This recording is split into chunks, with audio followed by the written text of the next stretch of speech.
Eh ben, bonsoir à toutes, bonsoir à tous. Je commence directement ce live par un mea culpa. On aurait dû le faire il y a 3 semaines déjà, mais voilà, j'ai eu quelques petits ennuis de santé qui ne sont d'ailleurs pas totalement réglés, mais bon, on aura peut-être l'occasion d'en reparler. Mais bref, il a fallu reporter et nous voilà donc, on y est, et je suis très content de vous retrouver, que ce soit dans le chat. Valhalla Forgotten nous parle de son côté wagnérien dans le chat, justement, ou que ce soit Laïs dans quelques instants, que ce soit également Vincent, que vous n'entendez pas, que vous ne voyez pas, mais que je salue et que je remercie énormément pour son aide à la technique, parce que je suis une vraie buse en la matière, il faut le dire, sans vouloir être insultant envers cet animal. Mais merci beaucoup, Vincent. Vous pouvez remercier Vincent dans le chat, hein, d'ailleurs, n'hésitez pas, parce que sans lui, ce serait compliqué pour moi de faire ces interviews, ces petits papotages sur Twitch. Bon, je suis d'autant plus content d'être là ce soir que je vais pouvoir parler avec quelqu'un dont je dis directement, je le confesse directement, je suis assez fan. Voilà, hein, parce que vous voyez, dans l'univers impitoyable des internets, on n'est pas très nombreux à avoir choisi ce créneau de niche qui est la vulgarisation en histoire des religions. Il y a quelques années, quand j'ai lancé ma chaîne Religaré, je pensais d'ailleurs être le seul à avoir eu cette idée saugrenue dans la sphère francophone en tout cas. Et puis, je me suis mis un petit peu à fouiller sur YouTube quand même, par acquis de conscience, pour voir si vraiment il n'y en avait pas qui m'avaient échappé. Et là, quelle ne fut pas ma surprise en voyant que j'avais été devancé par une bande de joyeuses Suisses qui sortaient des vidéos longues, ultra fouillées, avec un ton ciselé, de l'humour parfois, et qui ne se gênaient pas pour défoncer les facilités de pensée et les idées reçues. J'ai dévoré toutes leurs vidéos. Et ouais, je me suis pris une bonne grosse claque, hein. J'ai même développé une forme de complexe d'infériorité, il faut le dire, tellement je trouvais ça bien sur le fond comme sur la forme. Alors, complexe d'infériorité que j'ai plus ou moins résolu depuis en me disant que bah, on fait pas le même type de travail, mais bon, je reviendrai sur tout ça durant notre papotage tout à l'heure avec Laïs. Et bonsoir à Amiante Discount qui vient de se connecter. Je disais donc, oui, voilà, et dans la foulée de la réalisation de ce travail incroyable, eh bien, je les ai contactés, mais il y avait genre vraiment quelques années, quoi, pour leur dire, ah tiens, je vais mettre en place des interviews Twitch, ce serait pas mal que je vous reçoive. Ça avait genre été sur Messenger que je leur avais écrit. Et puis, il m'avait répondu un truc ultra humble, en mode, si tu veux, mais je ne sais pas trop ce qu'on va raconter. Bon, bref, c'en était resté là. Et puis récemment, j'ai interviewé Paco Thiélement, et au fil des aiguilles, on m'a dit qu'il faudrait que je fasse un fil conducteur d'interviews de barbus qui parlent de religion. Bon, on n'en est pas là, hein, je ne vais pas tous les faire, mais ça m'a remis dans l'idée, voilà, dans l'esprit, l'idée d'interviewer Laïs Farah de la chaîne C'est pas sourcé. Alors, après l'interview du barbu essayiste et polémiste qui parle de religion de façon romancée et qui n'est pas très solide scientifique, enfin historiquement quoi, on va passer du coup à un autre barbu, Laïs Farah, qui lui pour le coup est beaucoup plus solide historiquement.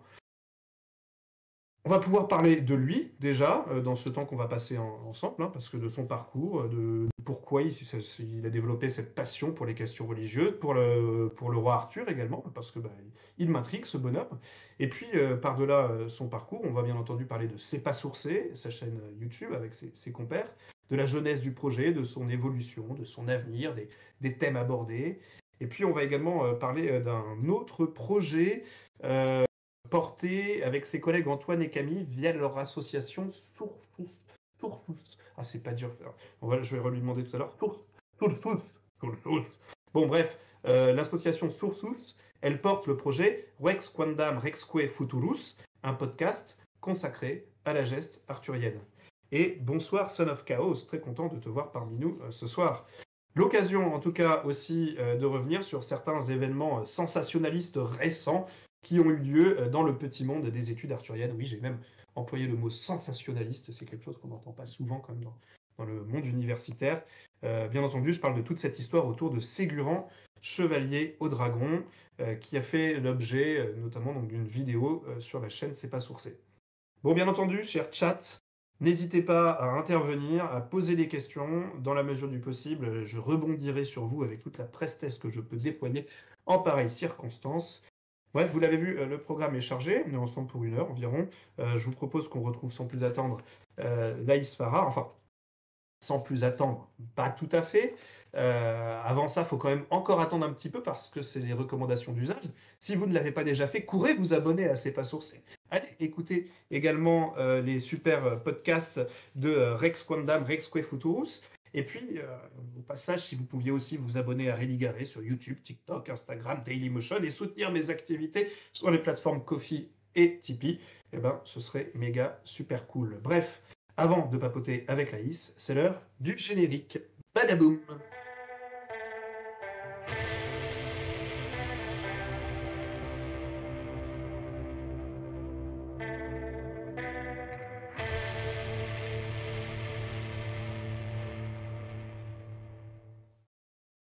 Voilà, coucou, bonsoir Laïs. Bonsoir, bonsoir à toutes et tous. Merci beaucoup de m'inviter. Du coup, je suis très flatté d'être justement le deuxième maillon de cette chaîne de barbus qui font de l'histoire des religions ou de la religion à travers l'histoire. Enfin, Ouais, dans ça un cas, varie un c'est petit peu, religion à travers l'histoire, c'est vrai. Ça. mais, euh, Mais mais les deux sont très proches. en effet. Bonsoir Magic Balmain, bonsoir Mazazayes. Les deux sont très proches. Bon, on aura l'occasion potentiellement d'en parler, mais avant ça, commençons par le commencement. Avant de parler du projet C'est pas sourcé, de parler de façon de faire de l'histoire, de parler de tes camarades, tout ça, tout ça, tout ça. Toi, oui, toi, là, qui, que, quoi, pourquoi, est-ce que tu peux nous en dire un petit peu plus sur ton parcours qui, si je ne m'abuse, s'est déroulé sur les plateaux helvétiques? Oui, bah alors je vous parle des plateaux de la splendide Helvétie. Alors j'ai toujours été lausannois. Puis ce qui m'a un peu orienté, on va dire, vers l'histoire des religions, c'est que du coup mon père est musulman et ma mère était protestante, puis elle s'est un peu orientée vers tout ce qui était, on va dire, nouvelle spiritualité. C'était un peu sa spécialité. Puis en fait, dans mon enfance, bah, c'était une des choses qui m'ont un peu transmis, on va dire, des connaissances sur les différentes religions. Donc quand j'étais petit, j'avais des livres pour un peu pour enfants qui présentaient un peu, bon bah voilà, ça c'est le bouddhisme, ça c'est l'islam, ça c'est le judaïsme. Ou les livres pour ceux qui connaissent, par exemple, de Shafik Keshafji. Bon, ces derniers sont un petit peu moins œcuméniques, on va dire, mais ce genre de choses-là, donc ça a toujours fait partie un peu de mon paysage mental, cette diversité religieuse, m'a toujours un peu intéressé. Et puis, bah, c'est vrai qu'au gymnase, donc c'est le lycée en Suisse, il y a en dernière année, alors ça a un peu changé je crois, mais on pouvait prendre une option spéciale. Alors c'était l'occasion de prendre l'espagnol ou de refaire de l'art visuel pour ceux qui n'en avaient pas fait, des choses comme ça. Puis le seul cours qu'on pouvait prendre, qu'on pouvait pas apprendre autrement avec l'espagnol, c'était histoire des religions. Puis je l'avais pris en dernière année et je m'étais dit, bah tiens, puis ça m'avait lancé un peu là-dessus. Puis du coup, quand j'ai été à l'université, j'étais en faculté de lettres et on devait prendre 2 spécialités. Puis j'avais pris philosophie, histoire des religions. J'ai hésité avec le français. Et puis j'ai vu les cours de français, j'étais là un semestre entier sur le roman de Renard, ça m'intéresse pas tant que ça en fait, donc pourquoi pas continuer l'histoire des religions. C'est un peu comme ça que j'ai fini sur les rails, quoi, parce que On c'est vous en propose dans le secondaire, quoi. Au lycée, on vous propose des cours d'histoire des religions. C'est alors classe, on n'a pas ça en dans, France. ouais, dans le secondaire supérieur, dans le canton de Vaud en dernière année, Ouais, c'est 45 minutes par semaine, une période par semaine, pour ok. ce qu'ils appelaient les options complémentaires. Donc c'était vraiment un peu le dernier cours, Et un peu la c'était cerise. et c'était vraiment un cours histoire en mode sciences sociales. C'était pas de l'histoire religieuse, de l'histoire confessante, quoi. Non, non, non, c'était. Après, je pense que ça peut varier un peu. Je sais pas dans quel état l'enseignement est. Il y a en ce moment les églises romandes, elles veulent d'ailleurs que ce genre de cours soit plus, enfin tout le push, toute la poussée pour avoir on va dire des connaissances du religieux, donc pour pousser ça même au collège. C'est un peu en projet maintenant en tout cas. Alors après, je sais pas si ça marcherait aussi bien, mais moi quand j'étais, bah, c'est vrai que pour les Français qui nous regardent, la Suisse n'est pas vraiment un pays laïque. Il y a 2 cantons laïques, Genève et Neuchâtel, mais même là, ils ont des espèces de. Parfois, genre Neuchâtel a même une espèce de concordat encore, je crois. Et puis le canton de Vaud a des religions qui sont jugées un peu, entre guillemets, des religions reconnues. Donc, qui vont avoir un statut différent. Puis notamment, bah, quand j'étais. Là maintenant, ça n'existe plus. Mais quand j'étais à l'école, on avait encore dans mon enfance de l'histoire biblique à l'école. Puis donc, alors, on n'apprenait pas grand-chose. On faisait un coloriage et puis on coloriait Abraham. Bon, on Ouais. n'apprenait pas des masses. C'était la branche dans mon souvenir, les profs n'aimaient pas trop cette branche. Il y a plein de profs qui voulaient pas vraiment l'enseigner pour des raisons religieuses ou de conviction, etc. Des Mais du maquettes de coup, l'Arche de Noé, on fait des maquettes de l'Arche de Noé, quoi, ce genre de trucs. c'était à peu près ça, quoi.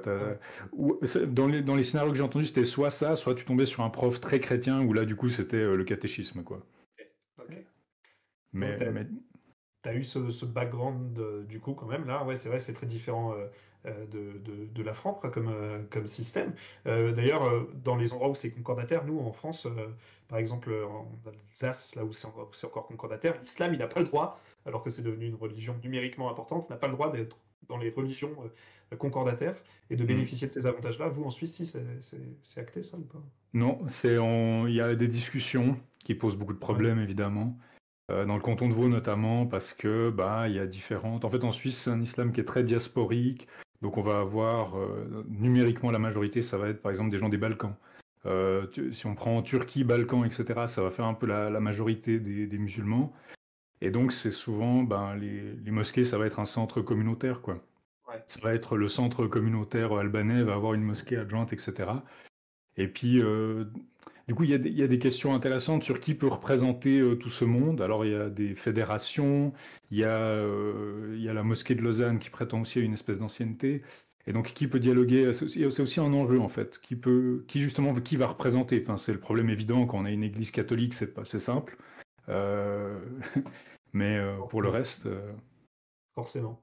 Avant de parler de la suite de ton parcours, Son of Chaos nous demande si les Suisses sont plus religieux que leurs voisins, en tout cas plus que les Français, je pense, mais euh, après, par rapport aux c'est- autres peuples européens, je sais pas. alors, je suis pas du tout spécialisé en sociologie des religions. De ce que je connais, il y a ce phénomène qui est assez connu que la Suisse, c'est très par canton. Et les cantons catholiques, il y a une pratique religieuse plus forte que dans les cantons protestants. Ok, ok. L'identité protestante, elle tombe un peu en quenouille. Et puis, en fait, même dans les cantons, en tout cas en Suisse romande, je crois qu'il y a partout plus de catholiques que de protestants dans les gens qui se déclarent. Notamment aussi avec l'immigration italienne, portugaise, espagnole. Hum, Mais du coup, il y a beaucoup plus. Alors ça, c'est un phénomène qu'on connaît, hein, une religion qui est un peu plus, entre guillemets, stricte. Les gens, ils restent accrochés plus longtemps. Parce qu'il y a un cadre, il y a une régularité, etc. Et une religion plus lâche, plus relâchée, détendue, etc. En fait, les gens finissent par graviter en dehors. On pas cet attachement identitaire qu'ils peuvent avoir. Et du coup, Et- voilà, donc j'ai- je dirais pas plus, ni plus ni moins qu'ailleurs, mais un peu moins chez les protestants. Ouais, j'en avais parlé justement avec une sociologue des religions, Isabelle Janvaux, qui disait qu'il y a d'autant plus dans une société qui est très libérale un besoin de coercition dans le fait religieux, et du coup ce qui tend à garder les ouailles en effet dans les religions qui sont plus coercitives. Et ça va totalement dans le sens de ce que tu expliquais. Bon, revenons-en maintenant à ton parcours. Donc le lycée c'est fini, tu es à la fac, et donc là tu commences à faire de l'histoire des religions. Tu vas jusqu'où comme ça? En master? Alors j'ai été jusqu'en master, ouais, pas tout de suite. En fait, j'ai mis un moment. En fait, j'ai jamais été un très bon élève. Mon bachelor, j'ai mis 5 ans à le faire, je crois. Puis en fait, j'avais déjà pris à la fin du bachelor des cours de master, ce que tu pouvais déjà faire. C'est en dernière année, tu peux déjà prendre des cours de master pour gagner un peu de temps, parce qu'il me restait plus qu'un cours d'histoire à faire dans des options, etc. Et puis j'ai raté le cours d'histoire, donc en fait tous les cours de master que j'avais pris sont tombés à l'eau, ça m'avait un peu dégoûté. Et puis j'avais fait une pause dans mes études à ce moment-là, j'avais fait un peu de... Je suis aussi illustrateur et tout, donc j'en avais profité pour faire deux, trois projets comme ça. Et puis c'était aussi la période en 2015 du coup, où il y a Camille avec qui on échangeait des blagues sur Twitter, etc., qui m'avait contacté à un moment pour un projet qui n'était pas du tout celui-là, mais qui était de faire une saga MP3 en fait. Donc on était là, Internet vintage, vas-y, on va faire une. Finalement, ça s'est pas fait. Mais du coup, comme avec Antoine, on s'est dit, tu sais quoi, faisons C'est pas sorcier, faisons de la vulgarisation, parce qu'à ce moment-là, on était déjà un peu tard dans le mouvement il y avait déjà plein de vulgarisateurs qui s'étaient lancés et tout. Puis on s'était dit, pourquoi pas faire de la vulgarisation d'histoire des religions, comme tu l'as dit, on se disait, ça manque un petit peu. Et les sujets sont pas forcément toujours traités comme on aimerait les voir traités. Plutôt que se plaindre, on va peut-être essayer pour une fois de faire quelque chose. Et puis du coup, dans l'esprit C'est pas sorcier, on avait contacté Camille en retour pour faire la petite voix du coup. C'était un peu le format du début. Et puis, quelques années après, j'avais repris en master et puis j'ai pas continué en doctorat, notamment parce que euh, disons, j'avais pas eu d'occasion, d'opportunité pour obtenir un financement, je savais pas trop exactement ce que je voulais faire. Et puis j'ai vu ce que ça donnait, enfin je connais des gens qui ont fait leur doctorat sans financement, puis du coup ils passent ouais, littéralement 10 ans de leur vie. Et chaque fois qu'on les revoit, et tu dis alors ça va la tête? Oui, oui, euh, le semestre prochain, je pense le semestre prochain je vais défendre et tout, et puis ça dure littéralement 10 ans parce que quand on travaille en même temps, c'est vraiment impossible quoi. C'est ce que je suis parti pour faire, du coup, n'ayant pas Ah ouais. réussi à obtenir le financement. Donc, j'ai la mort dans l'âme. Je me suis dit, je vais faire ma thèse en 8 ans, 10 ans, je ne sais pas, mais je la ferai. Je suis désolé, Qui parle de moi. je voulais pas te porter malheur. En Non, l'occurrence, non, mais j'en suis la tout à fait personne lucide. la personne à qui je pensais a fini par défendre sa thèse et tout, donc ça s'est conclu heureusement. Mais oui, c'est le problème, puis c'est que pendant mes études, j'ai toujours un peu travaillé à côté, donc ça a toujours été. Puis voilà, c'était, disons, l'impératif financier a toujours eu une place assez importante de ce côté-là, malheureusement, quoi. Quand tu te soucies de manger à la fin du mois, c'est incroyable, quoi. Je suis quelqu'un de bassement matériel comme ça. Je ne suis pas encore, hein, je n'ai pas encore atteint justement les hauteurs du gnosticisme où je peux me Ouais, détacher. tu n'es pas encore un asset dualiste. Bonsoir, Gaëlaïra. Mais alors, du coup, si tu as fait un mémoire, si tu as fait un master, ça veut dire que tu as fait un mémoire? Oui. Tu as travaillé sur quoi? J'ai travaillé sur, alors c'était un peu un sujet, alors évidemment j'ai travaillé plus sur de l'histoire des religions, on va dire de l'historiographie des religions. C'était sur une brochure en fait, enfin une brochure c'est un livre, mais qui a été édité par l'Ahnenerbe, donc la branche des SS qui était consacrée à, on va dire aux sciences humaines, l'archéologie, l'histoire, dans le fond qui était la propagande sur ce terrain-là, d'un certain Otto Huth, qui Ouais. était sur un livre qui s'appelait Der Lichtenbaum, qui dit basiquement le sapin de Noël, c'est un ancien arbre de lumière arien. C'est un ancien, c'est un arbre qui représente Yggdrasil, l'arbre cosmique, etc. Les lumières dessus aussi, et qui en fait s'inscrit dans une longue tradition qui commence avant dans le nationalisme allemand, dans la folkloristique allemande qu'on peut appeler, avant il l'appelait je crois bourgeois nationaliste, bürgerliche, euh, comme ça. Donc c'était un peu l'occasion de dire, bon, il y a une longue histoire de comment on associe les anciens Germains au culte des arbres, les Ariens associent, comment le fait que l'arbre de Noël, comme on le disait dans notre vidéo dessus, effectivement ça apparaît en pays germanique. Donc, et puis aussi, évidemment, c'est une thèse qu'il faut faire entrer en la tordant un petit peu dans le moule, quoi. Et donc c'était un peu ça qui était intéressant, de parler de ça et un peu du devenir, parce qu'en fait le livre a été assez... il continuait d'être cité par des livres sur le sapin de Noël après, notamment parce qu'il a été imprimé pendant la guerre et puis qu'il avait, comment dire, il avait un grand cahier d'images avec notamment des Weihnachtspyramiden, donc des pyramides de Noël, des choses comme ça, des dispositifs qui n'étaient pas si courants que ça. Et donc, à cause du fait qu'il y avait tous ces éléments photographiques dedans, tout le monde continuait à le citer, donc il est encore dans les bibliographies, même d'ouvrages très récents. Et le parcours, puis donc c'était aussi l'occasion de parler du parcours de ce type-là, Otto Huth, qui a été qui était aussi fasciné par l'Atlantide, les Canaries, et qui a été jugé après la guerre comme Mitläufer, donc compagnon de route du nazisme, quoi, mais qui est quand même devenu bibliothécaire à Tübingen, puis qui a continué à publier sur la fin de sa vie, etc. Enfin, c'est un de ces... Ça m'étonne pas du tout que tu dises que c'était repris après parce que, enfin, ce que tu décris là, il y a des vidéos TikTok qu'on peut voir aujourd'hui de gens qui sont dans le délire Wicca qui disent littéralement la même chose à chaque fois que c'est Noël. C'est ah ouais, je vais vous expliquer la véritable signification de Noël, ouais, avec Yggdrasil, machin, etc. T'as le droit à tout le truc, quoi. Enfin, c'est Ouais. ouf, quoi. C'est ça qui était intéressant avec cette thèse, c'est que le livre est très orienté, parce qu'il est littéralement publié pour être de la propagande nazie, quoi. Ouais. Et en fait, la thèse, après, le truc, c'est que la thèse, elle est banale, elle est banalisée, puis elle est répétée bien au-delà. C'est pas du tout les seuls, il n'y a pas que des gens idéologiquement alignés avec lui qui sont d'accord avec cette théorie, en fait. Elle est très, très diffusée, elle existait avant, elle a existé après. Donc c'est aussi ça qui était c'est aussi ça qui était intéressant, comment on situe ça dans cette histoire. Bonsoir Eldeuf et bonsoir Ophanin ou Ophanine, je ne sais pas comment le prononcer, mais du coup, dans la façon dont tu décris ça, on retrouve déjà une forme de démarche qu'il y a dans pas mal de vos vidéos avec C'est pas sourcé, qui est de se rendre compte dans les notes de bas de page que on appuie un propos, une affirmation sur tel texte, mais quand on va voir ce texte-là, il est problématique parce que c'est souvent ce que vous faites un peu dans vos vidéos. C'est souvent oui, comme je disais, c'est que même quand on ne connaît pas quelque chose, souvent une manière de creuser le sujet, ben, c'est tu regardes, qu'est-ce que c'est, comme le titre l'indique, c'est pas sourcé, qu'est-ce que c'est les sources, qu'est-ce que c'est les références, et on apprend toujours des choses en allant les vérifier, quoi. Il y a l'historien des religions J.Z. Smith qui disait, dans une interview, on lui disait, mais vous n'avez pas d'ordinateur, il faut faire confiance à l'informatique quand même. Et puis lui, il répondait, je fais même pas confiance à mes collègues, je vérifie toutes leurs notes de bas de page, quoi. Alors après, si tu fais vraiment ça, tu passes ta vie à vérifier des notes de bas de page. Mais oui, c'est ce qui nous intéressait, c'était un peu le problème de l'histoire des religions, c'est que c'est un domaine où justement, bah, c'est pas le seul, mais où ce qui va souvent être diffusé, c'est des synthèses qui ont une grosse part de vrai ou une bonne part de vrai, et en même temps qui enterrent des réalités qui souvent, pas forcément sont plus complexes, mais parfois sont plus intéressantes. Et c'était un peu la démarche qu'on avait, qui était de dire, bon, ben voilà, le début de la chaîne, c'était les fêtes païennes dont on a beaucoup parlé, les origines païennes du christianisme. Et donc, est-ce que c'est vraiment vrai? Puis alors on disait, oui, non, pas vraiment. Et voilà, on représente quelque chose de plus courant dans la discipline dans son ensemble, c'est qu'il y a l'essentiel des théories, en gros, c'est un type au 19e siècle qui a dit, ben, il a postulé une théorie, et puis ensuite on l'a répété pendant 100 ans. Après, les types du 19e siècle, des fois, ils ont raison, hein, il faut pas sous-estimer leur travail non plus, mais parfois on se retrouve à les répéter, on se rappelle même plus exactement pourquoi on les répète.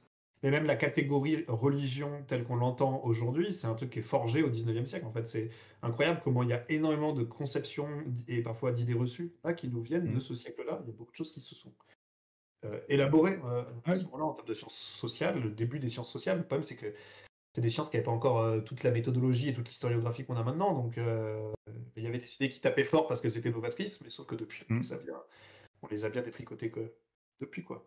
Et donc oui, bah alors justement, sur votre technique de travail, je parlais dans mon intro d'une sorte de complexe d'infériorité et tout, en fait, mais moi, j'assume un truc, je dis souvent, c'est que sur ma chaîne, je suis vulgarisateur. Je fais de la vulgarisation. En tant que tel, je me considère comme un médium entre un travail d'un historien, qui est une source secondaire, donc du coup, et le public. Et vous faites pas vraiment ça en fait, parce que vous prenez une source secondaire, vous dites ça, mais peut-être que là il dit de la merde, et vous allez voir la source primaire, et vous consultez énormément de sources primaires pour vos vidéos. En fait, c'est pas tant de la vulgarisation, c'est presque un travail de recherche que vous faites. Oui, bah, c'est un peu le problème qu'on a, c'est que justement, comme tu dis, des fois je dis, bon, c'est pas vraiment de la vulgarisation parce que parfois il y a, puis c'est pas forcément une bonne idée, mais justement des recherches originales. Donc on va faire des comparaisons, des synthèses nous-mêmes ou des propositions qui n'ont pas vraiment été éprouvées par la communauté scientifique, on va dire. Mais c'est vrai que c'est un peu le. Après, je pense que ça fait partie de la vulgarisation aussi de prendre une idée reçue et de revenir dessus ou de prendre une erreur, etc. Mais c'est vrai qu'il y a ce problème, c'est que déontologiquement, on se dirait, bon, bah, il faut quand même éviter de déformer, il faut essayer de reproduire le consensus au maximum et éviter de prendre une position minoritaire et de la monter en épingle. Mais on se retrouve avec des problèmes de ce côté-là aussi. C'est quoi le consensus? Là, par exemple, on parle beaucoup de son ombre plane sur cette interview, mais de Paco Mtielman et de son nouveau roman de l'histoire de France. Là, il parle des Qatars. Je ne l'ai pas encore entendu la dernière, mais je m'attends à ce que ce soit qu'il y ait des choses qui me fassent un peu si on connaît en fait, moi j'avais dit bon ben ce qui va lui poser problème c'est leur ascétisme et puis j'aurais pu anticiper aussi leur clergé, etc. Mais on pouvait s'y attendre. Et puis c'est vrai que depuis quelques années, ben le consensus, c'est-à-dire qu'on a une histoire beaucoup plus, on va dire, méthodique et sceptique et critique. Parfois on la dénonce comme hyper critique, mais qui va justement essayer de revenir et dire bon. Surtout quand on gère un problème comme ce qu'on appelle le catharisme, bon, quand nos sources, c'est les procès de l'Inquisition, c'est compliqué. Il y a, je ne sais plus quel folkloriste, il parlait de ça, il appelait ça les archives de la répression. Et il disait, est-ce que ces archives de la répression, elles sont fiables? Alors, des fois, on peut en tirer des choses, des fois pas. Mais le problème, c'est que si on regarde le consensus, dans les faits, des gens qui parlent des Cathares comme Paco Mtielman, des historiens ou des médiévistes ou des universitaires, il y en a plein. Il y en a plein. Il y a ceux qui ont peut-être entre guillemets, les meilleurs arguments ou les arguments les plus poussés sur la question vont être beaucoup plus critiques, c'est vrai. Il y a un cercle, c'est quoi, les cahiers de Langeot, je crois qu'ils s'appellent, où ils ont tous ces colloques et enfin bref. Mais dans les faits, si vous prenez, je sais pas, un livre, si vous êtes un pauvre petit youtubeur qui ne sait pas ce qui va lui tomber dessus et qui va à la bibliothèque et qui prend le que sais-je sur le catharisme, bah vous allez probablement faire à peu près la même chose en fait. Et la question de qu'est-ce que c'est le consensus et est-ce que c'est vraiment le consensus qu'on devrait montrer? il y a beaucoup de nos vidéos où, comme je le dis, même la vidéo Halloween, sur Halloween, je commence par piocher dans des encyclopédies et je montre que ces idées reçues, elles sont même dans des livres relativement spécialisés, quoi. Et là, comme tu le dis, c'est vrai que c'est une démarche compliquée parce que est-ce que c'est vraiment moi l'arbitre de qu'est-ce qui est vraiment le plus plausible entre là-dedans, quoi. Ouais. Et comment tu fais pour trancher? Ça, c'est. Tu exposes le doute de toute façon. Dans tes vidéos, souvent, je te vois dire bon, bah là, on sait pas trop, là, il y a telle théorie, puis il y en a telle Mm. autre. En fait, c'est assez transparent en la matière. En fait, tu exposes les choses, quoi. Oui, alors j'essaie un peu de faire ça. Après, il y a le problème aussi, ce que je remarque, c'est que souvent, dans cette démarche-là, on va avoir le vulgarisateur ou même pas forcément un vulgarisateur, mais disons, il y a quelqu'un qui va avoir une théorie simple qui explique tout. Ouais. Et puis ensuite, il y a un historien spécialiste du sujet qui va venir et qui va expliquer que en fait non, tout est très compliqué, tout est nuancé, qu'on ne peut pas dire ça, que ça n'existe pas. Enfin, qui va être très critique, mais dire mais on peut rien conclure. Et le problème de ça, c'est que pour un public qui connaît rien, vous avez d'un côté un type qui dit un truc simple, peut-être un peu simpliste, mais il dit quelque chose, et de l'autre côté, il y a quelqu'un qui dit, on ne peut rien savoir, c'est trop compliqué, ou il y a tellement de possibilités qu'on ne peut pas trancher. Bah, malheureusement, pour un public qui s'y connaît pas, ça va pas avoir d'effet sur eux. Et c'est une des choses que je vois dans notre vidéo sur Noël, les origines de Noël, où je dis bon, bah, il y a ces deux théories, et les deux ont des arguments. Et je donne notre position qui est un peu, bon, ben, probablement qui est un phénomène de convergence en fait, c'est-à-dire que à la fois les païens comme les chrétiens se jettent sur le 25 décembre à un moment donné, alors qu'avant ça leur importait pas. Ouais. Mais l'effet de ça, c'est que tout le monde change pas d'opinion parce qu'ils avaient déjà leur idée dessus et que ce que je leur dis en fait leur permet de ne les, on va dire, ne les chamboule pas vraiment. De toute façon, le propre même des sciences sociales, c'est de se rendre compte que bah, de toute façon, le réel est trop complexe pour être totalement appréhendé dans sa Mm. complexité. Et on est tout le temps obligé de faire des catégories qui sont forcément des formes de simplification de la complexité du réel pour pouvoir réussir à l'appréhender, parce que dans sa totale complexité, on ne pourrait pas l'appréhender sinon. Et donc, la question, c'est toujours jusqu'à quel degré on fixe la limite de cette simplification, en fait. Et c'est vrai qu'en vulgarisation, c'est d'autant plus important. Mais je pense que je suis plus. Je suis. J'ai une limite peut-être plus large que vous dans mes contenus sur les matières de simplification. Il y a parfois où j'assume de me dire ah, mais si j'explique ça, ça va être trop compliqué, je vais les perdre. Bon, je vais dire ça, c'est un peu vrai. C'est pas totalement vrai, mais c'est plus vrai que ça. Et donc dire, tu vois, je fais parfois ce genre de deal, quoi, un peu. Bah, je pense que c'est inévitable. Alors après, ce qu'il faut dire, c'est soit montrer, dire, bon, il faut une synthèse, alors on va essayer de montrer en quoi la synthèse, elle est utile. Et puis des fois, justement, je pense une chose qu'on oublie parfois de faire, ou en tout cas que certains universitaires, parce ils sont littéralement experts, quoi. Ils baignent dedans et ils se rendent pas forcément compte parce que c'est une chose de connaître, d'avoir raison, de proposer des arguments, c'en est une autre de communiquer. Ça, c'est la communication, c'est une autre question. Mais des fois, ils oublient de montrer, ok, j'ai démêlé cette complexité, mais montrer qu'est-ce qu'il y a Ouais. d'important ou d'intéressant dans cette complexité. Et en fait, j'ai l'impression que c'est ça parfois qui, on va dire, dans ces démarches-là, qui manque parfois de l'étape finale où tu dis, bon, ok, on a enlevé l'ancienne théorie, la théorie que je propose, voilà l'intérêt. Il y a Galaïra dans le chat qui dit j'espère que ça va parler de la frontière magie-religion d'un côté et science de l'autre côté, et de l'impact que ça a sur les historiens de la religion au niveau de la distance qu'ils mettent vis-à-vis de leur propre objet d'étude. J'avais eu une discussion entre guillemets là-dessus avec Laïs sur Twitter, et vous aviez vaguement parlé d'en discuter le jour de cette interview. Alors moi j'ai pas trop compris. Euh, c'est quoi? C'est par rapport à Mircea Eliades et ses délires mystiques qui se transparaissent dans son histoire, à ton avis, le commentaire? Non, je pense que c'est un classique, enfin classique. Et les évolutionnistes anglais qui font cette série où il y a la magie, la religion, la science. La magie est expérimentale, la religion est propitiatoire. Et puis à la science, on revient à quelque chose d'expérimental. Le continuum je pense que la question, c'est un peu le continuum entre les deux. Et puis cette question de à quel point est-ce qu'il faut se décentrer quand on parle, entre guillemets, est-ce qu'on peut arriver avec ces gros sabots positivistes et dire, bon, on va étudier la religion, mais en même temps, ça n'existe pas. Ou bien est-ce qu'il faut, ou bien est-ce que ça pose tellement, ou bien est-ce que ça pose un tel problème que ça vous empêche d'étudier la religion, quoi.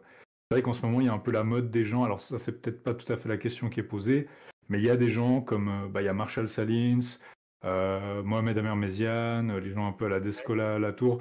Bon, quand c'est pas le truc de si on croyait aux esprits de la forêt, on serait plus écolo, bon, ça reste à prouver, mais ou qui vont dire basiquement les jugements de valeur qu'on pourrait porter sur le fait euh, que la religion c'est pas réel. Bon, la plupart du temps, on va être d'accord que c'est encombrant. Il y a des gens qui vont dire même qu'on ne devrait pas le faire et qu'on devrait quelque part jouer le jeu à un niveau encore plus profond, si j'ose dire.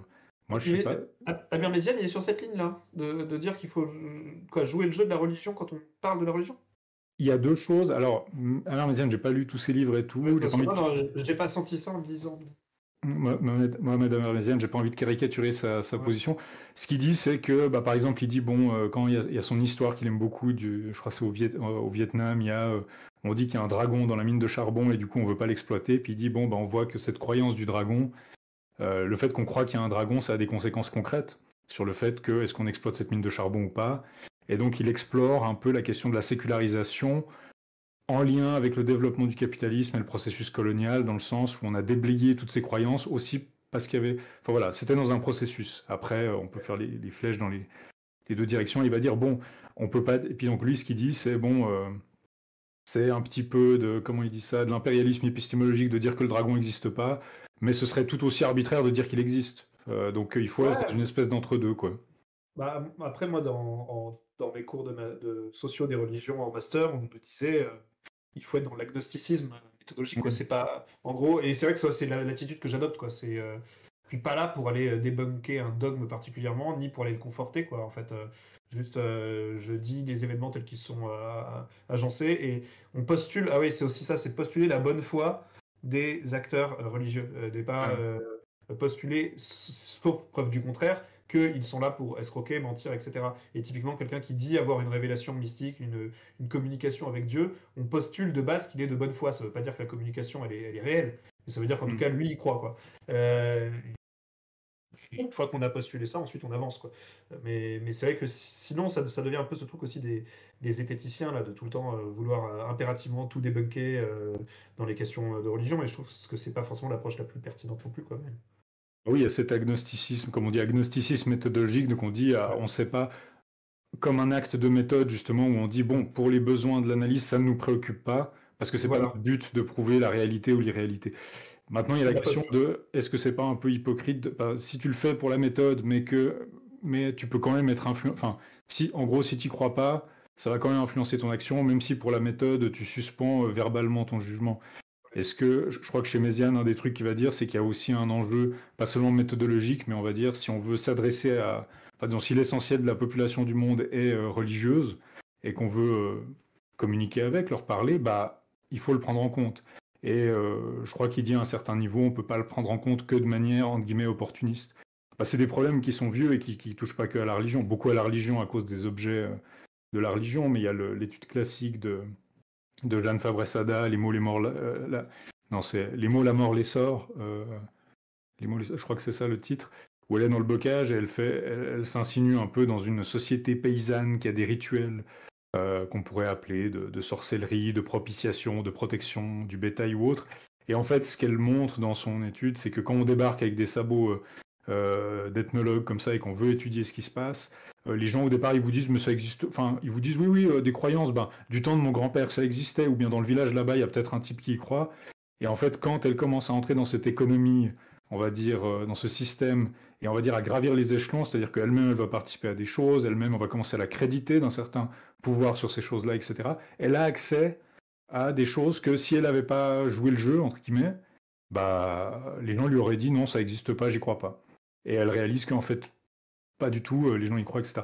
Donc il y a la question de méthode, il y a la question de stratégie, puis après il y a la question de est-ce qu'on peut faire ça de manière cynique, ou bien est-ce qu'il faut regarder ça de manière plus fondamentale, et puis basiquement, je sais pas, dire à demi-mot que la religion c'est pour de vrai, je sais jamais trop où on peut aller plus loin, mais il y a cette question de est-ce que ça suffit d'avoir cette espèce d'axiome qu'on met au début de son travail pour éviter les problèmes qui se posent là, quoi. Je crois que c'était Ouais, ça qui était un peu. ouais, je vois. Ouais. Dans une FAQ, avec vos collègues, vous aviez tous dit justement d'où vous parliez. Et vous aviez tous dit plus ou moins que vous étiez agnostique chacun, je crois. C'est toujours le cas, toi, t'as pas évolué là-dessus? Non, en tout cas pour l'essentiel des choses qu'on discute, moi j'ai pas trop, j'ai pas trop évolué sur les sujets qu'on aborde, etc. Pas tant, non. Mais après, j'en parle pas tant que ça, parce que c'est vrai qu'un des commentaires qu'on reçoit, puis je pense que c'est la même chose pour toi, c'est qu'est-ce que c'est votre religion? En permanence, en permanence. Ouais. Alors, dans le chat, on me dit donc définir la religion en philo, c'est pas évident, ça c'est clair. Sont des empires sous la terre est assez dur à lire. Là, on revient sur la discussion qu'on avait avant. Mm. Il y a quelqu'un qui vous félicite, Mama Mazaza Yes, qui dit un banger avec conclusion de CPS pour moi. Donc de C'est pas sourcé, c'est la série sur la laïcité, scotché jusqu'au bout. Merci pour ça. Je suis entièrement d'accord. Elle est brillante.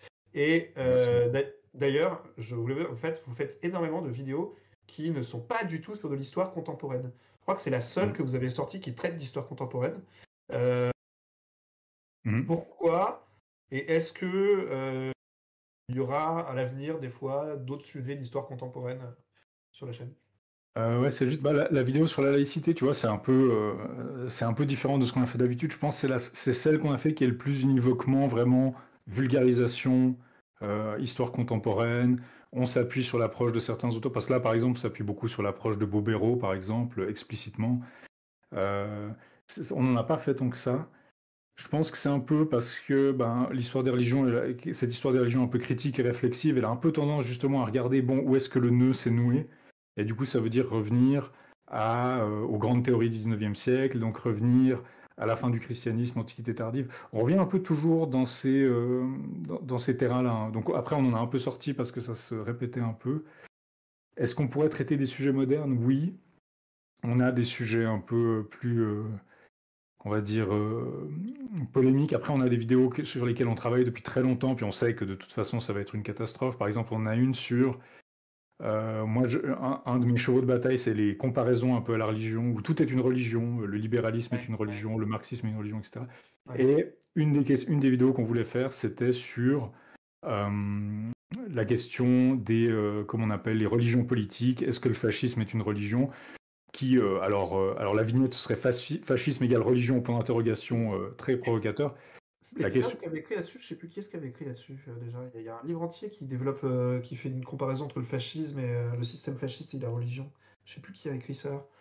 Ça te il y remonte? a, bon, il y a Armand qui parle de religion politique, mais c'est vrai il y a Il me eu deux, semblait que trois. c'était Vinoc, ouais, mais il me semblait que c'était Vinoc, mais je me trompe peut-être. Ouais, c'est peut-être. Alors, en tout cas, ça a déjà été fait, ça c'est sûr. Ouais. Mais en gros, la vraie question, c'est pas tant est-ce que fascisme égale religion? Bon, parce que aligner deux définitions, c'est toujours possible, mais c'est est-ce que les sciences religieuses nous disent quelque chose sur sur ce qui s'est joué là? Qui est Ouais. une question qui a déjà été. Après, le problème, c'est que bon, euh, comme là, c'est un sujet particulièrement polémique. Donc, contemporain, on n'est pas très sociologue, on n'est pas très. Ouais, mais voilà, par exemple, tu vois, j'ai fait l'histoire sur ma chaîne de Sultan Galiev, par exemple, un bolchevique, Hmm. tatar qui a essayé de dresser une voie de synthèse entre le bolchevisme et l'islam, et qui a fini liquidé par Staline comme beaucoup d'autres. Là, tu vois, je prends un personnage des religions et je fais un peu sa biographie de façon vulgarisée. Vous, c'est pas du tout trop votre truc, quoi, de faire ce genre de choses, quoi. Vous êtes plus à chaque fois sur des thématiques un peu transversales, quoi. J'ai l'impression. Oui, alors après, on pourrait, ouais, disons, disons, ce qui nous a intéressé beaucoup, c'était un peu la question de comment on sait ce qu'on sait, comment on est venu à le savoir. On a fait un peu ça, bah, typiquement l'épisode qu'on a fait sur Eliade, on a fait un peu ça. Bon, on nous l'a beaucoup reproché justement d'un peu trop parler de sa vie, de parler plus de sa vie que de son œuvre, quoi. Euh, mais oui, alors après, moi je pense que ce serait probablement possible. Ce serait possible. Alors après, là tout de suite, j'avoue. Et tu vois, ce qui était intéressant sur Eliade, c'est que vous preniez un personnage controversé, et du coup, à travers lui, ben, ça parlait de toute l'évolution de l'histoire des religions, Hmm. d'une période de l'histoire des religions, des erreurs que cette science a fait, de la façon dont on en est revenu. Ça parlait aussi du XXe siècle, d'antisémitisme, de nazisme. Enfin, vous aviez tiré un fil qui était tentaculaire à travers ce personnage-là, quoi. Oui, c'était un peu le truc. Dans la première version de la vidéo, c'était un peu, je crois, on disait, bon, il a été proche de la garde de fer, un mouvement antisémite. C'était vraiment genre trois lignes. Et puis je Ouais. crois que il me semble que c'était Camille à l'époque qui avait remarqué, qui avait dit, ouais, mais on va nous dire qu'on fait des insinuations et qu'on précise pas de quoi on parle. Et donc au final, on avait déployé tout le truc sur... Enfin, basiquement, on fait un peu son procès, quoi, avec les traces qui restent. Mais son procès, il a été fait, on n'est pas les premiers, et ça a été, dans l'histoire des religions, ça a été assez, ça a été assez important, quoi. Mais il y avait cette question, ce que je regretterais peut-être un peu de ne pas avoir fait plus, c'est, puis je pense que c'est un des problèmes d'Internet et de la vulgarisation et tout, c'est qu'en général, il y a une théorie, il y a un penseur, si tu t'opposes au penseur à la théorie, tu les as débunkés, voilà, tu les as réfutés de bout en bout, et il n'en reste plus rien, etc. Alors que je pense pas que c'est vrai, je pense pas que tout ce que Eliade a écrit était faux, ou sur la série qu'on fait sur les études indo-européennes, évidemment on regarde comment ça a été construit, comment ça a été élaboré, mais disons le commentaire numéro un qu'on a, c'est vous niez l'existence des Indo-Européens, puis je dis ah non, bien sûr que non, évidemment que les langues indo-européennes, elles viennent de quelque part, et au final j'ai fait une vidéo pour parler que de ça, puis dire oui, bah, elles viennent de quelque part, il n'y a que quelques options, et en fait toutes les options ont été à un moment donné dévoyées, usurpées et utilisées à diverses fins. Donc la réponse, elle se pose aussi. Sauf que ce qui est intéressant, c'est de voir justement que ces jolies histoires et ces récits, en fait, ils finissent par absorber toutes les données qu'on peut le jeter dedans, en fait. Une histoire, c'est quelque chose de très puissant. Et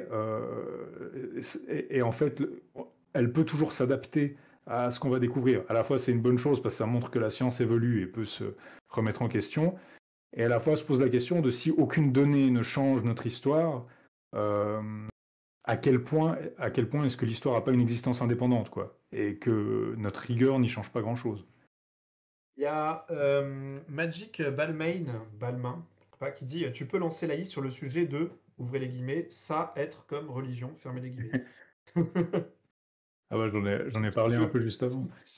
Oui, oui, mais enfin, ça Ouais, être comme religion, j'ai du mal à comprendre ce que tu veux dire.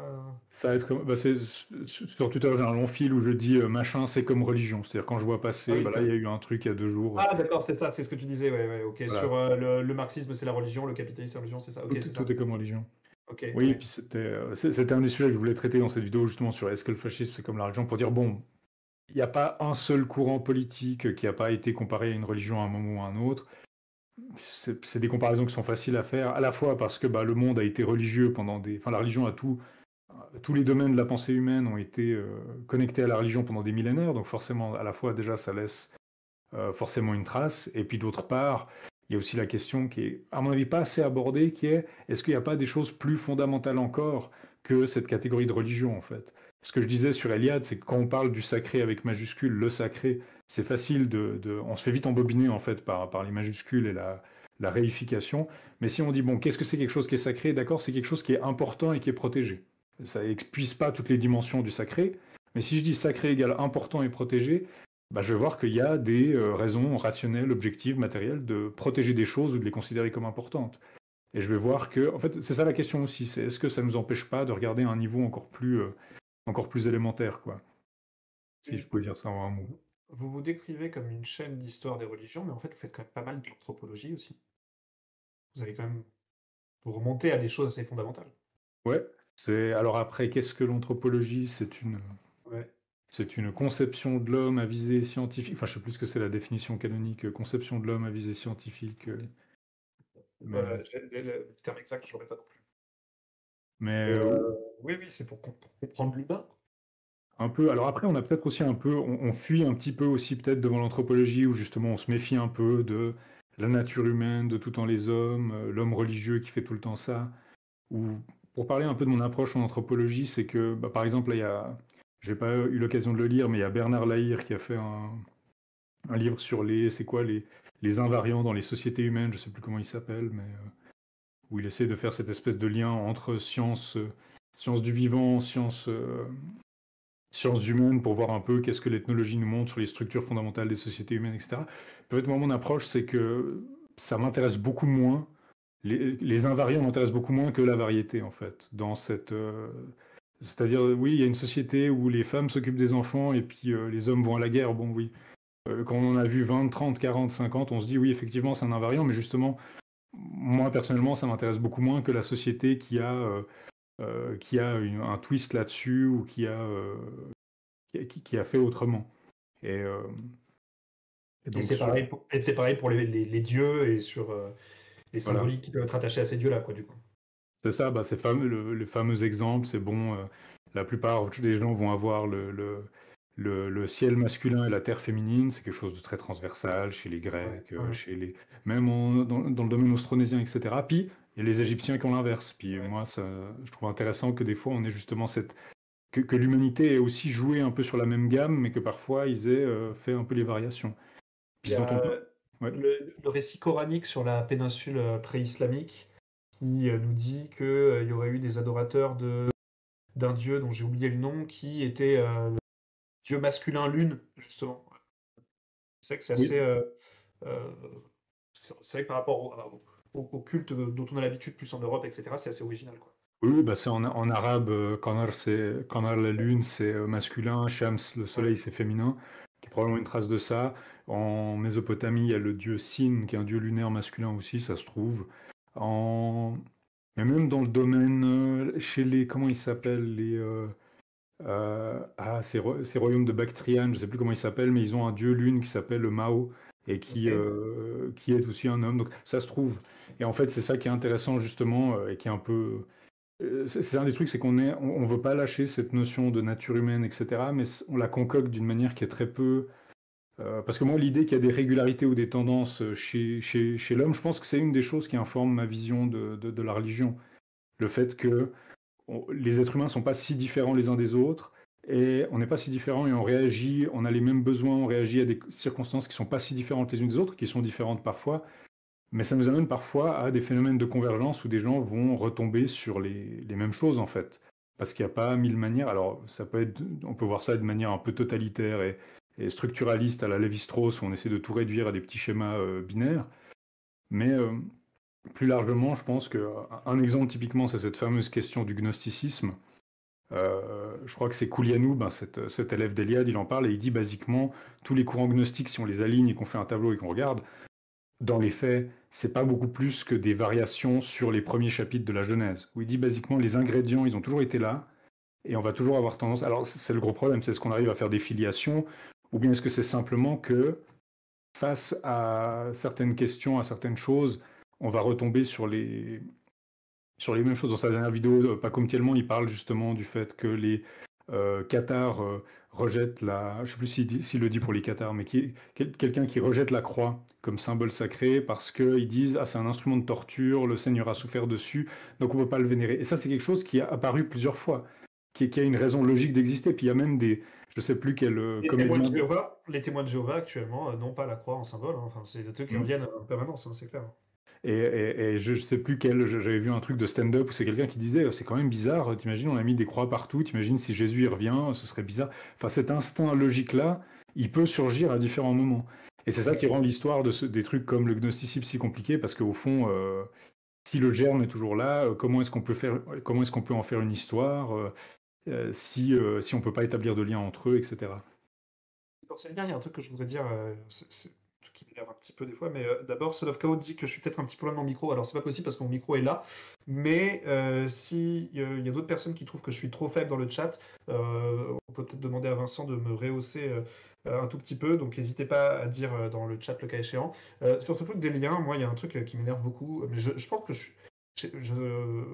j'ai l'impression d'être plus exposé que vous un certain nombre de commentaires de teubés, entre guillemets, parce que je suis sur TikTok et pas vous. Ouais. Et que sur TikTok, il y a des trucs très gratinés quand même. Et ce truc qui est issu notamment, entre autres, hein, de travaux du XXe siècle, je pense, comme certains, comme Mircea Eliade, qui ont pu infuser et tout, mais des gens qui vont te dire ah oui, non, mais c'est sûr, tu vois, il y a un continuum direct entre les dieux nordiques avec les dieux égyptiens, avec les dieux machin truc, etc. Ah bah tel dieu, à un endroit, regardez, il a un corbeau, ça veut dire que l'autre tel dieu là-bas, il a un corbeau, donc c'est le même peuple, donc c'est la même chose. Et donc, Mm. bim, tradition primordiale. Enfin, Ouais. ça m'insupporte, ça me fout hors de mes gonds à chaque fois, et j'essaie de débunker ça en permanence. Et justement, j'aime bien ce que tu dis de ce truc, c'est il n'y a pas 50 000 chemins possibles. Au bout d'un moment, oui, il y a des choses qui reviennent, on retombe dessus, mais c'est pas pour ça qu'on est sur une même grosse tradition primordiale qui s'est répandue partout. Enfin voilà, tu vois. Oui, oui, bien sûr, c'est un peu. D'ailleurs, de ce côté-là, en fait, l'approche de Mircea Eliade, elle est intéressante parce que lui, son approche des hiérophanies, il part un peu plus du truc qui est de dire bon, bah oui, les gens vont vénérer le soleil parce que c'est le phénomène céleste le plus visible dans le ciel. Ils vont vénérer la végétation parce qu'il y a de la végétation. Ils vont vénérer l'eau. Et évidemment, lui, il y a cette question de comment la forme de ce qu'on vénère influence les structures religieuses. Mais justement, lui, c'est quelque chose qui lui permet un peu de s'affranchir de l'histoire, mais dans un sens où il va pas forcément essayer de justement, il va essayer de revenir à l'essence du religieux, mais sans forcément postuler justement cet arbre généalogique qui implique tout. Après, les traditions primordiales, on en a aussi des commentaires comme ça, beaucoup les trucs. Alors moi, je me moque un peu, c'est beaucoup sur notre chaîne, les Anunnaki, les anciens astronautes.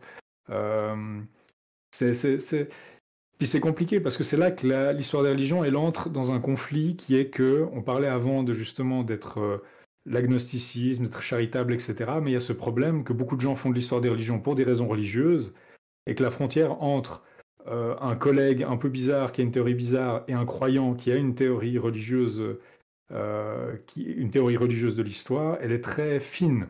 Ouais. Et Et il y a des gens qui passent le filtre académique, hein, en effet, Hmm.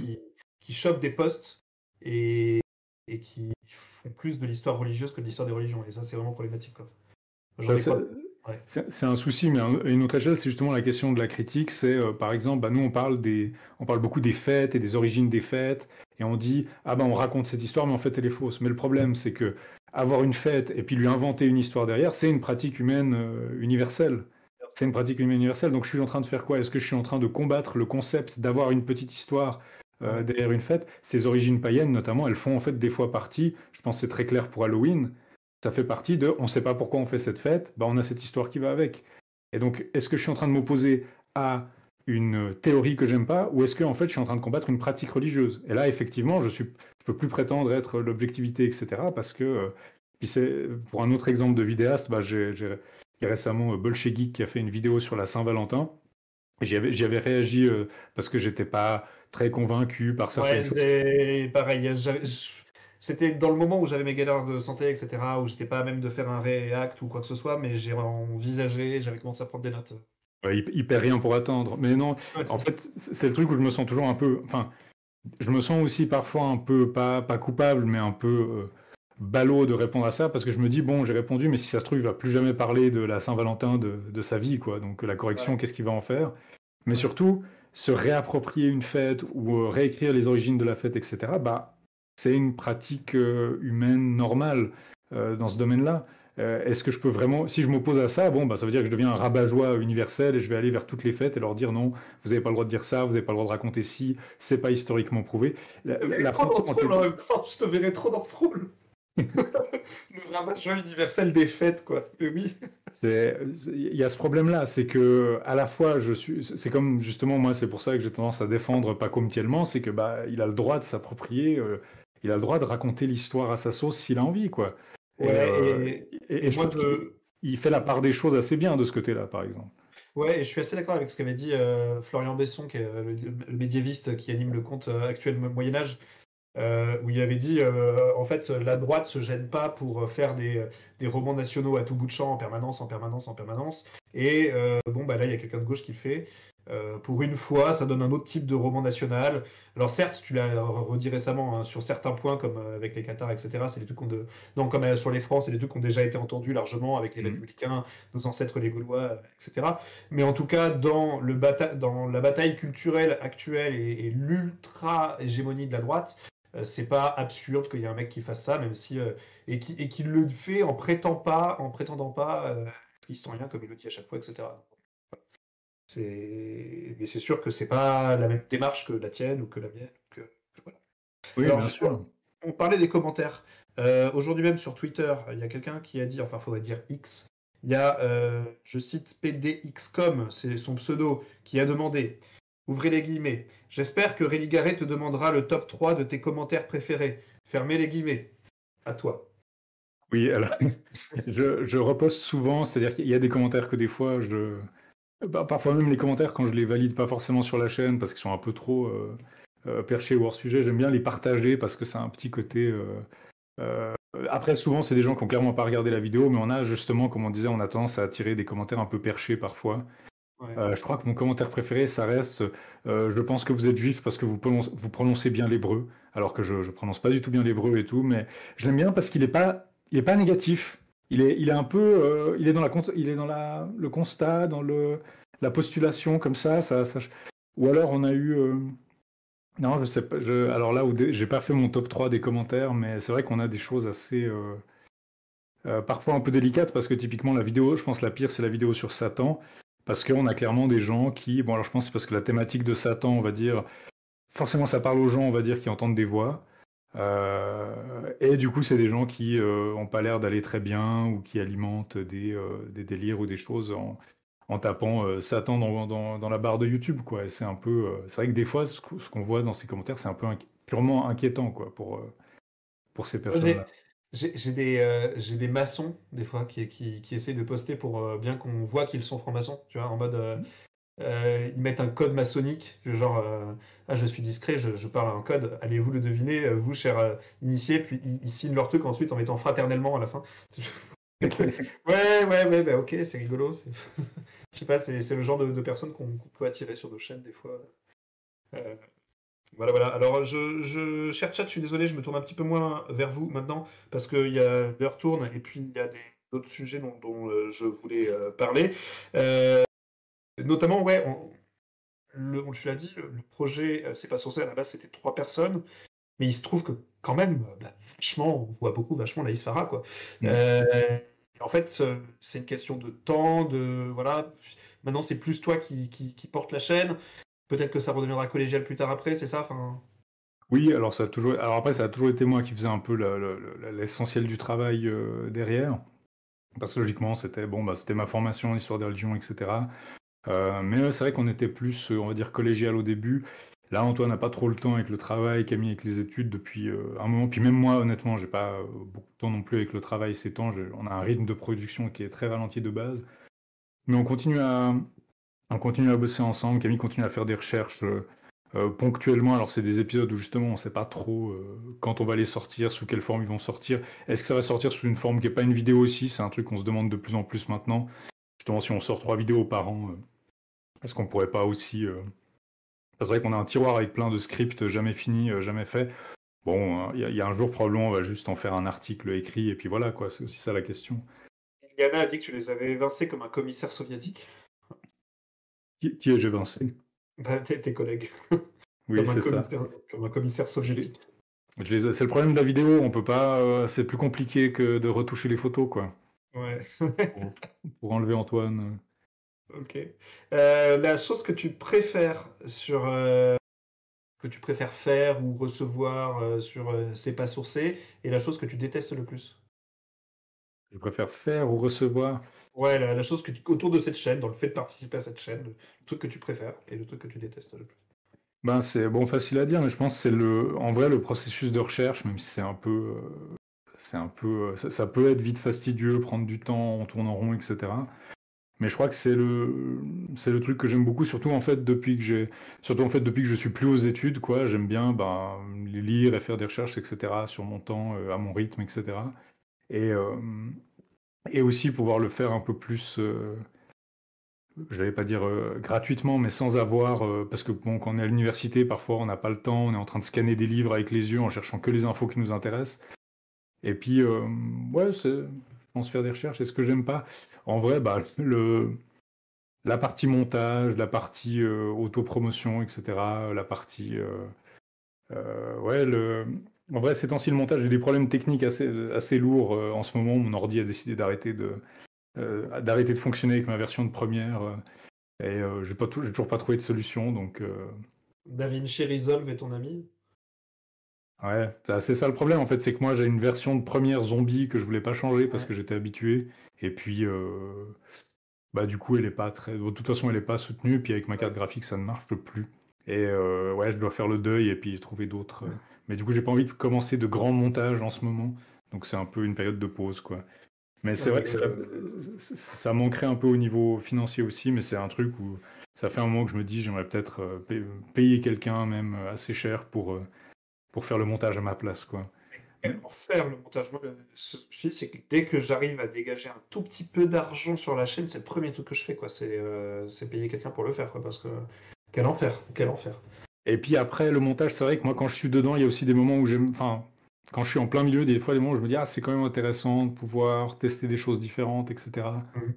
Mais c'est vrai qu'on n'est pas des. C'est pas du grand cinéma non plus de notre côté, donc. Ouais, enfin, vous vous débrouillez quand même plutôt pas mal. Alors, Reprenons. Maintenant, on a pas mal parlé de C'est pas sourcé. Si, avant de passer à la geste arthurienne, un spoiler sur la prochaine vidéo qui sortira peut-être sur la chaîne. La prochaine, il y en a 3. Après, sur notre site, on a des barres de chargement, des vidéos en cours. Alors, elles sont pas tout à fait véridiques. Mais c'est un peu, ça s'est inspiré des vieux sites de Saga MP3. Bon, c'est pas tout à fait véridique. On a une vidéo sur l'histoire des discours antisémites qui est à peu près écrite. Et en même temps, j'ai quand même envie d'essayer de l'abréger un peu parce qu'elle est vraiment trop longue. Et probablement une vidéo, je pense qu'on va plutôt faire une vidéo plus courte avant. Et donc, ça devrait être une vidéo sur le dieu Mitra en Perse. Donc là, enfin, la suite de notre série sur le dieu Mitra. Cool. Ironiquement, pas la partie la plus. Ce sera peut-être pas la partie la plus intéressante. Ouais, mais ce sera très bien quand même. Bon, bah, merci pour ces petits spoilers. La cuillère à thé, bonsoir. Je vous lis dans le chat, même si je rebondis pas tout le temps, parce que il faut aussi qu'on parle de geste arthurienne. Et donc, justement, cette geste arthurienne, donc déjà, vous avez une association qui porte et C'est pas sourcé et votre projet de podcast. Donc, cette association, c'est Soul. J'ai l'impression d'être le roi Burgonde quand je dis ça. Soul. C'est une asso qui juste porte ces deux projets ou qui fait d'autres choses, qui a une vraie vie associative avec l'idée je sais pas, de porter plein de trucs ou... Alors peut-être un jour, pour l'instant c'est surtout la maison mère, on va dire, des deux projets avec Antoine, Camille et moi dedans. C'est pas plus large que ça pour l'instant. Peut-être un jour on pourrait faire plus, diversifier un peu. Il y a des projets qu'on a depuis très longtemps dans les tiroirs. Même par exemple, ce que j'aimerais faire, bon là c'est une question de manque de temps, mais ce serait on fait un peu pour la légende arthurienne, mais bêtement un podcast de lecture de la Bible, quoi. Genre juste, Alors après, il faut endurer parce que ça va être, on va faire 6 mois sur la Genèse, parce qu'il y en a des choses à dire, quoi. Donc, les passages de généalogie à lire, ça doit être fabuleux. Oh là là là là, il y a des passages... C'est très intéressant. Non, mais justement, c'est l'approche un peu... Après, j'aurais voulu faire une approche où justement montrer les perspectives, donc prendre un passage, montrer la perspective historique, mais aussi les perspectives juives et chrétiennes et les différentes perspectives juives et chrétiennes sur chaque passage, etc. Mais c'est c'est un truc d'envergure qui, à mon avis, je ne sais pas si j'aurai le temps un jour pour faire ça, quoi. Tu vas nous faire la paracha, comme on dit en termes juifs, en fait. Voilà, tu vas nous saucissonner la Bible et nous faire ta petite analyse chaque jour, quoi. C'est parfait. Très bien. Bon, alors maintenant, Rex Quandam, Rexque Futurus, votre podcast consacré à la geste arthurienne. Comment c'est né ce projet et comment, toi, personnellement, ta passion pour ce cher Arthur est née? La passion sur ce cher Arthur, elle passe. Bon, c'est pas très original, hein, mais c'est passé au début pas mal par Kaamelott, parce que Antoine et moi, on est des amis un peu d'enfance. On était à l'école primaire ensemble et un temps, un temps, il a habité à Neuchâtel, puis je lui rendais visite. Et puis des fois, ce qu'on faisait quand on se voyait, c'était tiens, on mettait le DVD, on regardait Kaamelott, ensemble. Et moi, l'intérêt, il est passé aussi parce que j'ai fait pas mal de scoutisme et il y avait un thème un peu arthurien dans les groupes où j'étais. J'étais dans la troupe Perceval. La troupe d'à côté, c'était Dieu. Les concurrents qui étaient moins bien que nous, c'était la troupe Durandal. Il y avait aussi pour les routiers une section, un clan du Graal. Donc c'était un thème qui faisait partie de ça. Et puis à l'époque, il y avait un autre, à Noël, un autre compère scout qui m'avait offert Perceval ou le Comte du Graal. Puis donc j'avais lu ça. Et puis une fois, j'étais en bibliothèque, je travaillais en bibliothèque à l'époque, et je devais ranger des livres, et puis j'étais passé dans un rayon, puis je suis passé dans le rayon un peu littérature médiévale, et puis il y avait un livre, La quête du Saint Graal, qui était relié en toile, il n'y avait pas d'inscription, enfin voilà, puis c'était juste une traduction en fait de la Quest del Saint Graal, avec pratiquement rien, je crois, je ne sais plus exactement quelle édition c'était, et puis je l'avais lu, commencé à le lire, puis continué à le lire, puis en fait j'étais resté debout 2 heures, 3 heures, je ne sais pas combien de temps, à lire sans m'arrêter comme ça, du début à la fin. Et puis je referme le livre, puis je me dis tiens, puis à la fin, spoiler, il y a Galad qui meurt et tout, enfin il regarde dans le Graal, il meurt, etc. C'est un peu anticlimatique comme disent les Anglais. Et puis à partir de là, je me suis dit mais quel rapport entre cette version-là et celle de Perceval? Comment ça se fait qu'il y a plusieurs versions? Puis ça a été un peu le point de départ, genre ok, je savais toujours qu'il y avait des légendes, des versions, je me suis dit on va essayer de creuser un peu plus avant là-dedans. Et puis le projet du podcast avec Antoine, c'est qu'on se disait mais il y a toutes ces œuvres qu'on n'a jamais lu, puis c'était un peu c'était un peu notre book club à nous, quoi. C'était une manière de se dire, bon, ben on va essayer de lire tous ces trucs qu'on connaît de seconde main ou par des résumés ou comme ça, puis essayer de les lire à deux et puis les résumer, quoi. Ah, sacrément beaucoup. Hein? Il y en a sacrément beaucoup, c'est une sacrée matière. Oui, oui, alors surtout en langue française, bah, c'est là qu'il y a un peu le plus. Et puis alors on a fait les gros morceaux, mais on n'est clairement pas encore au bout. Il y en a plein qui sont à peine édités ou à peine traduits ou pas traduits. Euh, mais ouais, c'était un peu le projet. Antoine faisait du podcast depuis longtemps. Il était un peu dans la galaxie Radio Kawa, qui était là où notre podcast était avant, un réseau de podcasts indépendant, qui a mis la clé sous la porte. C'est notamment pour ça qu'on a notamment rapatrié ça côté Sursus pour continuer après. C'est Sursus, c'est pas Soursus, hein. Je le C'est un prononce en latin. peu, je pense que c'est Sursus, si on Ok. veut le dire en latin, mais... Donc en tout cas, Ofanin ou Ofani, encore une fois, parle de votre podcast Rex Quandam ou Extre Futurus en disant élu meilleur podcast par Moi Magazine. Ça fait plaisir. Il y a Ah, bah, des, merci beaucoup. il y a des fans qui sont là. Et alors, vous avez votre passion pour la geste arthurienne avec ton compère et toi, vous a amené notamment, alors là, à déborder du podcast, retour sur C'est pas sourcé, à faire une vidéo sur la sensation, le phénomène, la révélation, Ouais. Ségurant, chevalier au dragon. Et est-ce que tu dirais que tu as fait ton rabat-joie de service sur ce coup-là ou pas? Là, c'est un peu, j'ai essayé de pas trop le faire. C'est-à-dire qu'il y a une version de cette vidéo qui pourrait être beaucoup plus courte, beaucoup plus polémique Ouais. et beaucoup plus rabat-joie, mais qui serait aussi peut-être, c'est ça le problème, c'est toujours ça le problème, c'est que parfois quand on est tranchant, incisif et polémique, bah, parfois c'est plus compréhensible et plus stimulant intellectuellement.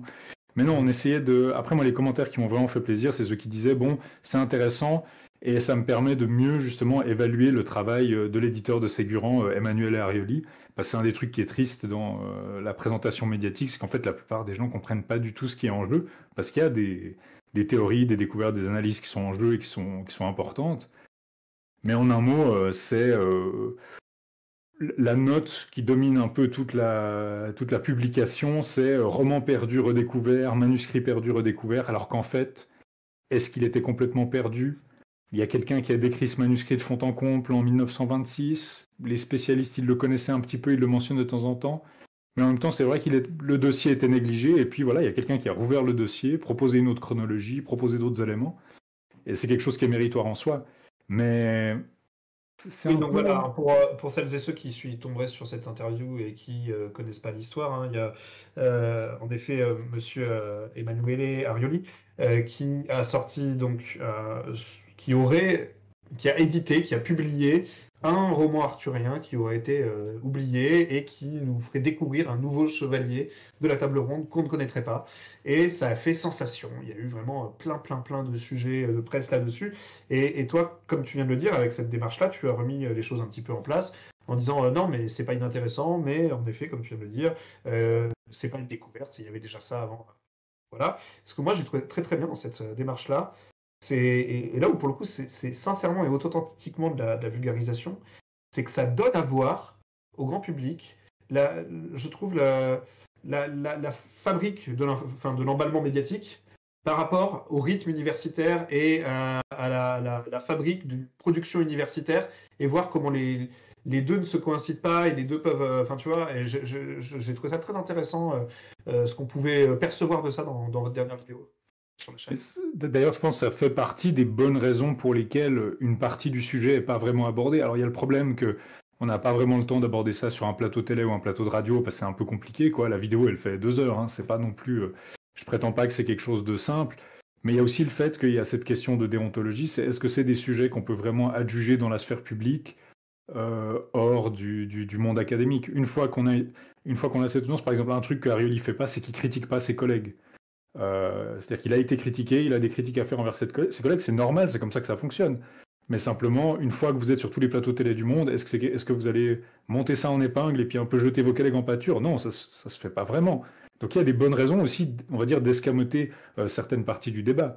Maintenant, le problème, c'est que par exemple, je vois des gens qui posent des questions à Arioli qui montrent clairement que ils ont raté une partie du sujet qui les intéresse et malgré le nombre d'interventions, par exemple, il y a quelqu'un qui demandait bah, comment ça se fait que personne n'a vu ce manuscrit avant vous. Puis moi, j'étais revenu après lui envoyer un message, puis dire, en fait, le manuscrit avait été vu, puis en fait, la personne était intéressée par ça, par la démarche, etc.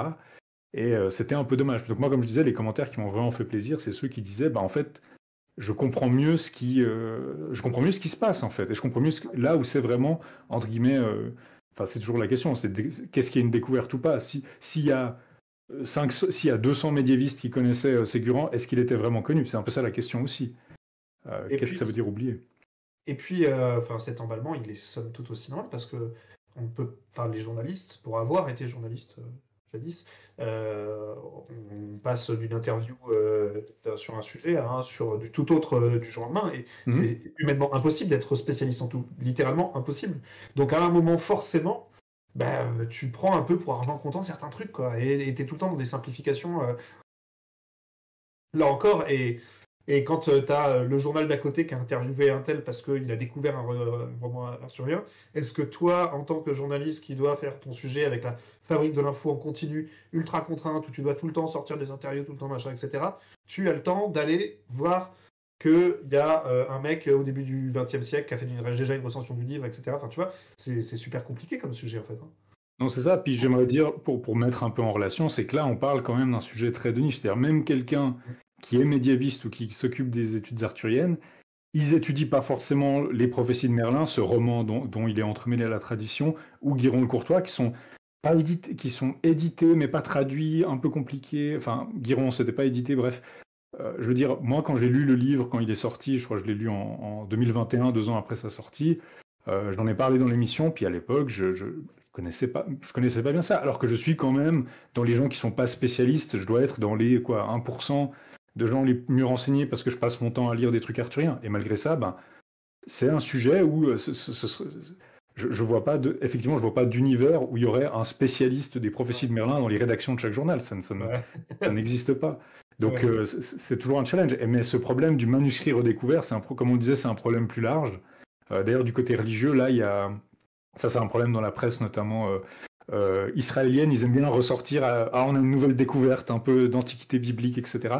Et puis là, il y a eu un papier, c'était quoi? C'est dans les manuscrits de la mer Morte, un texte astrologique qui est ressorti, alors qu'en fait, puis ça fait on l'a découvert, alors qu'en fait, on l'a découvert dans les années 60, quoi. Mais là, c'était il y a quelques jours, ça vient de ressortir. Okay. Donc c'est un des problèmes aussi de la presse que comme je disais avant, les histoires qui sont puissantes, etc. L'histoire de la découverte, c'est une histoire simple et saisissante. Il y a du drame, de la surprise. Et on n'a pas. Et ce qui est bien aussi pour le grand public, c'est qu'on n'a pas besoin de savoir ce qui se passait avant, si c'est une découverte. On va aller vers la fin de cette interview, mais avant ça, dans le chat, il y a quelqu'un qui dit qu'elle n'ose pas. Alors attends, c'est qui? C'est la QRAT qui dit qu'elle n'a toujours pas passé le pas d'écouter le podcast parce qu'elle a peur de ne pas avoir le niveau. Qu'est-ce que tu pourrais dire? C'est quel niveau podcast Rex Quantam, Rex Futurus? D'ailleurs, ça veut dire quoi? Et ensuite, c'est quel niveau? C'est plutôt grand public ou c'est plutôt pour les gens qui déjà s'intéressent un peu aux études arthuriennes, etc. Alors, Rex Quantam, Rex Futurus, ça veut dire roi par le passé, roi jadis ou roi une fois. Okay. Et Rex Que, donc le Que latin, c'est pour dire est. Donc, roi une fois est roi à l'avenir, puis c'est ce qui est censé chez Mallory être écrit sur la tombe d'Arthur. Donc, il a été roi et il va revenir. Et on se disait que ça collait bien. Alors, ça se voit qu'on n'est pas des commerciaux non plus, parce que c'est une très mauvaise idée comme titre. Parce que, en plus, comme c'est du latin, ça indique même pas dans quelle langue est le podcast. Donc, c'est un peu, voilà, pas forcément un très bon choix, mais bon, les trucs arthuriens, ils sont un peu tous pris, quoi. On n'allait pas pouvoir s'appeler Camelot ou. Mais après, le niveau, dans les faits, on essaye d'être un peu accessible. Alors après, évidemment, parfois on se marche un peu sur les pieds. On se rend compte que c'est un podcast. Donc typiquement, la vidéo sur Ségurant, je me suis dit, bon, si je fais ça à l'audio, ça va être incompréhensible. Si on n'a pas le schéma sous les yeux, les manuscrits, machin, ça va pas être possible. Donc on essaie d'être un peu clair. Je dirais que un de nos plus gros défauts, c'est qu'en général, on commence par dire où est-ce que vous pouvez lire ces textes. Et donc on va récapituler un peu toutes les éditions, les traductions, les choses comme ça. Je dirais pas que c'est compliqué, mais c'est pas forcément le plus passionnant. Mais disons, c'est un peu la structure qu'on a en général. Donc on va dire, il est édité là, si vous voulez. S'il y a des gens qui veulent se dire, non, je ne veux pas de spoiler, je veux le lire d'abord. Après, l'essentiel de nos épisodes, c'est nous qui résumons les histoires. Et donc on va résumer un peu linéairement dans ce roman, voilà ce qui se passe. Et on va faire des parallèles. Donc on va dire, vous voyez ce motif-là du type qui dit au chevalier décapite-moi et je te décapite après, on l'a déjà vu dans ce roman-là. Donc on va essayer un peu de faire des connexions, des théories. Si ces textes sont abîmés, on va essayer de dire bon, bah, il y a une théorie pour dire que ça à la base, ça faisait référence à ça. On n'essaye pas de pousser trop loin. Après, forcément, des fois, c'est des textes qui ont une histoire compliquée et on essaie un peu de la démêler. Des fois, nous-mêmes, on n'est pas. Des fois, si vous écoutez le podcast, vous vous rendez compte que des fois, on dit là, j'ai pas compris ce qui se passait. Puis moi, je dis j'ai pas compris ce qui se passait. Antoine dit j'ai pas compris non plus. Bon, voilà. On n'est pas les meilleurs experts sur le sujet, mais disons, il y a des fois aussi où on va dire bon, voilà ce qu'on a compris, on se trompe ou on interprète mal des choses. Donc, c'est pas trop poussé. C'est très narratif. Mais forcément, je dirais qu'en général, les débuts des épisodes peuvent être un peu. Voilà, on va un peu récapituler soit l'histoire du texte, soit les différentes théories dessus, et c'est peut-être la partie un peu plus compliquée. Souvent, on donne le sommaire de l'épisode si ça vous intéresse pas et que vous voulez sauter d'ailleurs. La cuillère à thé, tu sais que tu peux foncer vers ce podcast. Du coup, ce sera assez accessible. Dernière question avant de se quitter, puisque j'ai vu que sur le podcast, vous veniez de faire paraître une recension de cet excellent film The Green Knight de David Lowery. Moi, j'ai été pris une claque un soir d'insomnie. Je disais, tiens, mais qu'est-ce que je peux regarder? Je tombe là-dessus. Je me suis pris une vraie claque. J'ai adoré ce film. Donc, du coup, ma dernière question, c'est cite-nous tes 3 films arthuriens préférés.